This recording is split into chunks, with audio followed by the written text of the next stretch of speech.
Good morning, it's Harvey Jackson. We're just going to get through some news items. India gets tariff relief. Canada still's got nothing in side of talks with the U.S. for tariff and anything. So we'll just get into it here. India to ramp up purchases of U.S. oil, arms, aircraft, open for some farm access as well. Trump posted on his True Social that he's got this deal. So there's India goods to 18% from 50%, and a lot of that's aligning with not buying from Russia. So there's a lot of good things that's happening there. It's the most populous country and growing on the planet, and they're going to need some more and more goods all the time. Brazil's soybean harvest is moving along, reaches 10% of area, and Monte Grasco is actually moved up closer to 25. As you can see, this is where the overall percentage points are, which is moving up ahead, of course, as well. Thought I would just show this, the Canadian federal debt maturities by year, posted by IceCap, and you can see this coming year there's a lot of federal debt that's coming due to get paid. Unbelievable amount of money. Ottawa adds funding to CBC, and here I'm going to play a clip of CBC interviewing. Kate Harrison is here, returned safely from Calgary. Kate, on this measure today, they're going to fast track the GST bit. Melissa Lanson was here, is like, this will cause inflation, but we're going to vote for it. So the Conservatives are voting for inflation now with this on a measure they say won't actually help the grocery bills. How do we square this circle? Yeah, I mean, I think they are removing a potential wedge on cost of living and affordability. No party, I think, is going to look at this and say, geez, we shouldn't give people a break, particularly when food inflation is, double that of the United States. So I think what you're seeing from the Conservatives is a deliberate effort, and it's not the first time. I go back even to the energy legislation that was passed earlier in the year. Parts of C5, the Conservatives supported and endorsed as well.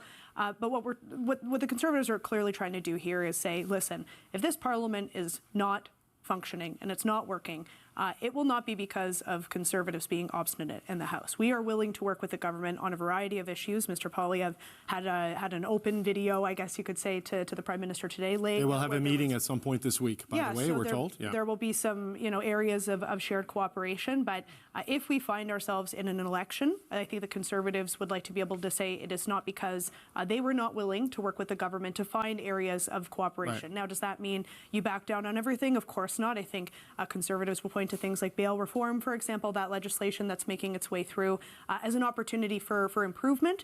But I think that you will find the Conservatives are going to increasingly look at where there is an opportunity to work together so as to avoid an election that no Canadians want. Yeah, so there you are. So GST rebate, a big deal. But it is a big deal when you're giving up all that revenue for sure.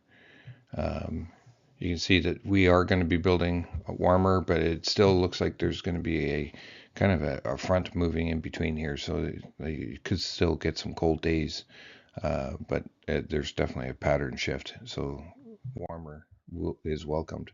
Here's your 30-day percentile of moisture, and this is where the concern is coming in for the Argentinians. Canola is up $6.80 on the back of a lot of the soybean oil strength that we're seeing, up a penny and a half at 54.70. Crude oil is up slightly as well, a third of $1 a barrel at 62.47. Soybeans all following suit. Now, is that the India story? I'm not sure. Could very well be, adding more trade deals where they need a lot of food. So just looking at canola, and it's just a zoomed out chart here. So you got this leg up that's pulled back, and if you zoom in, you can actually see it hasn't made the same high, but it's basically making a double top at this point in time. Soybean oil futures, same thing. We still haven't beat those highs that we've seen that it made earlier or last week. Soybean futures, nice little recovery, but it's still in this wedge, of course, formation as well. Your crude palm oil, lots of different things going on there, but up at the moment, and same thing with crude oil.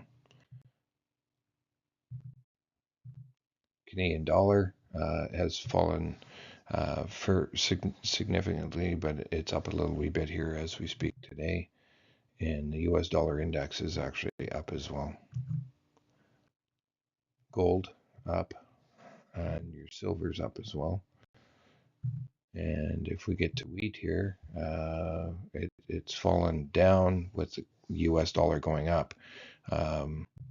It is a global commodity that follows or goes the opposite way the US dollar does. So Kansas, it's down.